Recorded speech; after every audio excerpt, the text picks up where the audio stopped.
Hi friends, ನೀವು ನೋಡ್ತಿದ್ದೀರಾ NS education channel. ಇವತ್ತು ನಾವು ಆರ್ಯರ ರಾಜಕೀಯ, ಸಾಮಾಜಿಕ ಮತ್ತು ಆರ್ಥಿಕ ಹಾಗೂ ಧಾರ್ಮಿಕ ಸ್ಥಿತಿಯನ್ನು ತಿಳಿದುಕೊಳ್ಳೋಣ. ಪೀಠಿಕೆ. ಭಾರತದಲ್ಲಿ ಸಿಂಧು ಸಂಸ್ಕೃತಿಯ ನಂತರ ಆರ್ಯರು ವೈದಿಕ ಸಂಸ್ಕೃತಿಯನ್ನು ಬೆಳೆಸಿದರು. ವೇದಗಳು ಅವರ ಶ್ರೇಷ್ಠ ಮತ್ತು ಮಹಾನ್ ಕೊಡುಗೆಗಳಾಗಿವೆ. ಈ 4 ವೇದಗಳು ಶ್ರೀಮಂತ ಆರ್ಯರ ಸಂಸ್ಕೃತಿಯ ಮೇಲೆ ಬೆಳಕು ಚೆಲ್ಲುತ್ತವೆ. ಇವುಗಳ ಆಧಾರದಲ್ಲಿ ಆರ್ಯರ ರಾಜಕೀಯ, ಸಾಮಾಜಿಕ, ಧಾರ್ಮಿಕ ಮತ್ತು ಆರ್ಥಿಕ ಸ್ಥಿತಿಗತಿಗಳನ್ನು ಈ ಕೆಳಗಿನಂತೆ ವಿವರಿಸಬಹುದು. ಈ 4 ವೇದಗಳ ಕಾಲವನ್ನು 2 ಭಾಗಗಳಾಗಿ ವಿಂಗಡಿಸಲಾಗಿದೆ. ಪೂರ್ವ ವೇದಗಳ ಕಾಲ ಅಂದರೆ ಋಗ್ವೇದಗಳ ಕಾಲ, ನಂತರ ವೇದಗಳ ಕಾಲ, ಉತ್ತರ ವೇದಗಳ ಕಾಲವೆಂದು ವಿಂಗಡಿಸಲಾಗಿದೆ.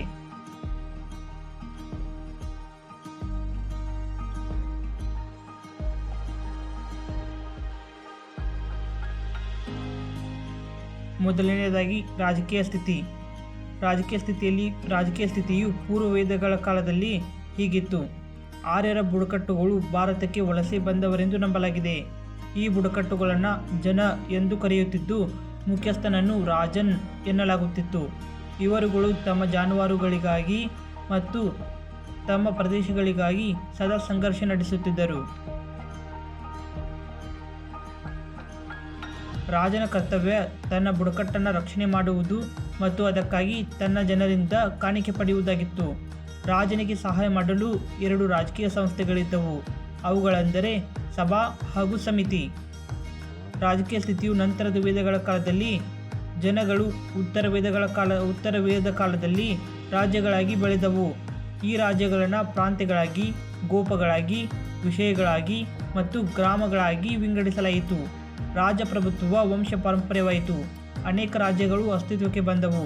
ಸಾಮ್ರಾಜ್ಯಶಾಹಿತ್ವ ಪ್ರಾರಂಭವಾಯಿತು. ಇದರಿಂದಾಗಿ ರಾಜ, ಮಹಾರಾಜ, ರಾಜಾಧಿರಾಜ, ಏಕರಾಟ್, ವಿರಾಟ್, ಸಾಮ್ರಾಟ್, ಚಕ್ರವರ್ತಿ ಮುಂತಾದ ಶ್ರೇಣಿಗಳು ಏರ್ಪಟ್ಟವು. ಮಂತ್ರಿಮಂಡಲ ಮತ್ತು ಅಧಿಕಾರಿಗಳು ರಾಜನಿಗೆ ಸಹಾಯ ಮಾಡುತ್ತಿದ್ದವು. ಸಭಾ ಮತ್ತು ಸಮಿತಿ ತಮ್ಮ ಮಹತ್ವ ಕಳೆದುಕೊಂಡವು. ಸಾಮಾಜಿಕ ಸ್ಥಿತಿ. ಪೂರ್ವ ವೇದ ಕಾಲದಲ್ಲಿ ಸಾಮಾಜಿಕ ಸ್ಥಿತಿ ಹೀಗಿತ್ತು. ಆರಂಭದಲ್ಲಿ ಆರ್ಯರ ಜೀವನ ಅವಿಭಕ್ತ ಕುಟುಂಬದಿಂದ ಕೂಡಿತ್ತು. ಪಿತೃಪ್ರಧಾನ ಕುಟುಂಬ ವ್ಯವಸ್ಥೆ ಇದ್ದು, ಮುಖ್ಯಸ್ಥನ ಕುಲಪತಿ ಅಥವಾ ಗೃಹಪತಿ ಎನ್ನಲಾಗುತ್ತಿತ್ತು. ಏಕಪತ್ನಿತ್ವ ಜಾರಿಯಲ್ಲಿದ್ದು, ಬಹುಪತ್ನಿತ್ವ ರಾಜವಂಶಕ್ಕೆ ಮಾತ್ರ ಸೀಮಿತವಾಗಿತ್ತು. ವಿಧವಾ ಪುನರ್ವಿವಾಹ ಅಸ್ತಿತ್ವದಲ್ಲಿದ್ದು, ಮಹಿಳೆಯರಿಗೆ ಉನ್ನತ ಸ್ಥಾನಮಾನವಿತ್ತು. ಸಮಾಜದಲ್ಲಿ ವೃತ್ತಿ ಆಧಾರಿತವಾದ 4 ವರ್ಣಗಳಿದ್ದವು. ಅವುಗಳೆಂದರೆ ಬ್ರಾಹ್ಮಣ, ಕ್ಷತ್ರಿಯ, ವೈಶ್ಯ ಮತ್ತು ಶೂದ್ರ. ಈ 4 ವರ್ಣಗಳಲ್ಲಿ ಚಲನಶೀಲತೆ ಇತ್ತು.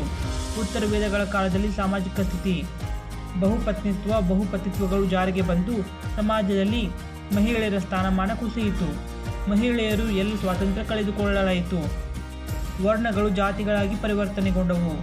ಜಾತಿ ಪದ್ಧತಿಯು ಆನುವಂಶಿಕವಾಯಿತು.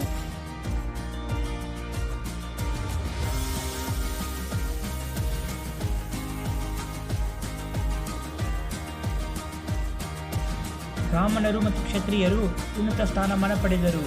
ವ್ಯಕ್ತಿಯ ಜೀವನದಲ್ಲಿ 4 ಭಾಗ ಮಾಡಲಾಯಿತು. ಅವುಗಳನ್ನು ಆಶ್ರಮವೆಂದು ಕರೆಯಲಾಯಿತು.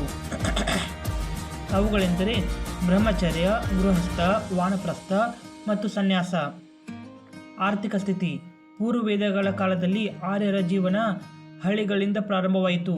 ಕೃಷಿ ಪ್ರಮುಖ ಉದ್ಯೋಗವಾದರೆ ಪಶುಪಾಲನೆ ಇನ್ನೊಂದು ಪ್ರಮುಖ ಉದ್ಯೋಗವಾಯಿತು. ಉಳುಮೆ ಮಾಡುವ ಭೂಮಿಯನ್ನು ಕ್ಷೇತ್ರ ಎನ್ನಲಾಗುತ್ತಿತ್ತು. ಮರಗೆಲಸ, ಕುಂಬಾರಿಕೆ, ನೇಕಾರಿಕೆ ಇತರ ಉದ್ಯೋಗಗಳಿದ್ದವು.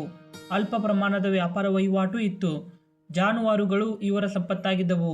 ವಸ್ತು ವಿನಿಮಯ ಪದ್ಧತಿ ಇತ್ತು.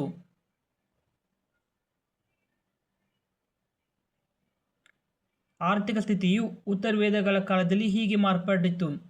ಹಳ್ಳಿಗಳು ನಗರಗಳಾಗಿ ಬೆಳೆದವು. ಕೃಷಿ ಮತ್ತು ಪಶುಪಾಲನೆ ಪ್ರಮುಖ ಉದ್ಯೋಗವಾಗಿ ಮುಂದುವರಿಯಿತು. ಇಲ್ಲಿ ವ್ಯಾಪಾರ ಮತ್ತು ವಾಣಿಜ್ಯಗಳು ಮಹತ್ವ ಪಡೆದವು. ಆಂತರಿಕ ಮತ್ತು ಸಮುದ್ರ ವ್ಯಾಪಾರಗಳು ಕಂಡುಬರುತ್ತವೆ. ಧಾರ್ಮಿಕ ಸ್ಥಿತಿ. ಪೂರ್ವ ವೇದಗಳ ಕಾಲದಲ್ಲಿ ಆರ್ಯರು ಪ್ರಕೃತಿ ಆರಾಧಕರಾಗಿದ್ದರು. ಅನೇಕ ದೇವರುಗಳಲ್ಲಿ ನಂಬಿಕೆಯನ್ನಿಟ್ಟು ಪೂಜಿಸುತ್ತಿದ್ದರು. ಇಂದ್ರ, ವರುಣ, ಅಗ್ನಿ, ವಾಯು, ಸೂರ್ಯ, ಭೂಮಿ, ಸೋಮ ಮುಂತಾದ ದೇವರುಗಳಿದ್ದರು.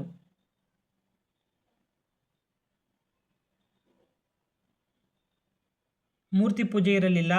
ಇಂದ್ರನನ್ನ ಪುರಂದರ ಎನ್ನಲಾಗುತ್ತಿತ್ತು. ಸರಳ ಪೂಜಾ ವಿಧಾನಗಳು ಜಾರಿಯಲ್ಲಿದ್ದವು. ಯಜ್ಞ ಯಾಗಾದಿಗಳು ರೂಢಿಯಲ್ಲಿದ್ದವು. ಧಾರ್ಮಿಕ ಸ್ಥಿತಿಯು ನಂತರ ವೇದಗಳ ಕಾಲದಲ್ಲಿ.